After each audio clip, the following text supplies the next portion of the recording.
Chapter 2. The First Sermon.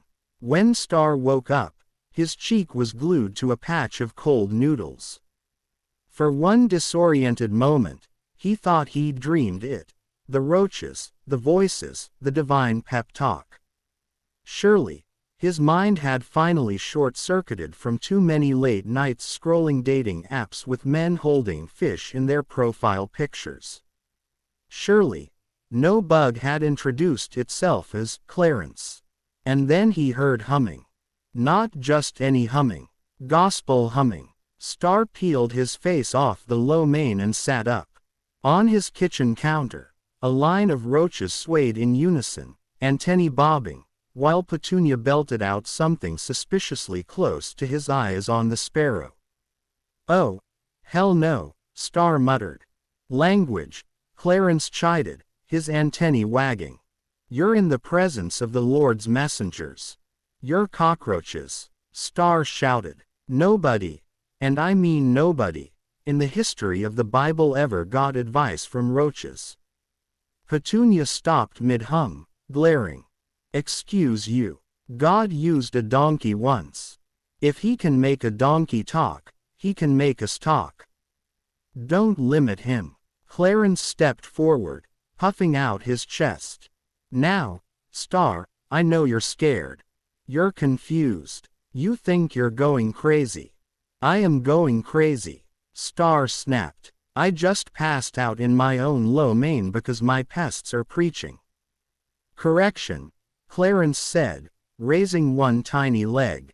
"We are not pests. We are prophets." Star rubbed his temples. "I need a drink." "No you don't," Clarence shot back.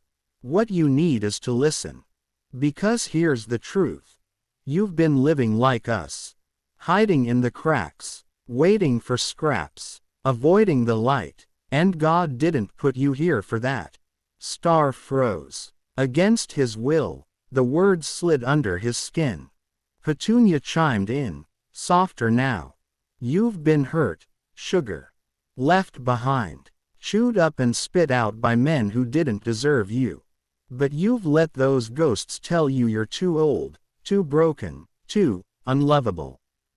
And that's a lie." Star's throat tightened. He hated that. He hated that roaches were nailing him with truths his therapist had been trying to get him to admit for years. "Look at us," Clarence said, strutting across the counter. "We survive anything. Fires, floods, exterminators. We adapt. We get back up. You think God sent us because he ran out of angels? Nah, he sent us because survival is holy. And you, Star, you're a survivor." For a long moment, the kitchen was quiet except for the hum of the tired old refrigerator. Star stared at the roaches. The roaches stared back, antennae glowing faintly in the overhead light. Finally, Star snorted. "So what? You're my life coaches now. What's next? You gonna write me a dating profile?" Clarence smirked. Or at least did something with his mandibles that felt like a smirk. "If that's what it takes." Petunia leaned forward, her antennae trembling with sass. "Chapter 1 of your new life, sugar. Admit you're still alive. Admit you still want love. Everything else, we'll handle together." Star groaned, dragging himself to his feet. "If anybody ever finds out about this, I swear." "They won't," Clarence interrupted. "Who'd believe you anyway? Now, go wash your face, pick up that lo mein, and tomorrow, we start."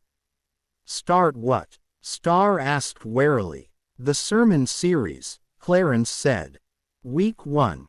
Cleaning the temple." Star narrowed his eyes. "Cleaning the what now?" "The apartment," Petunia clarified.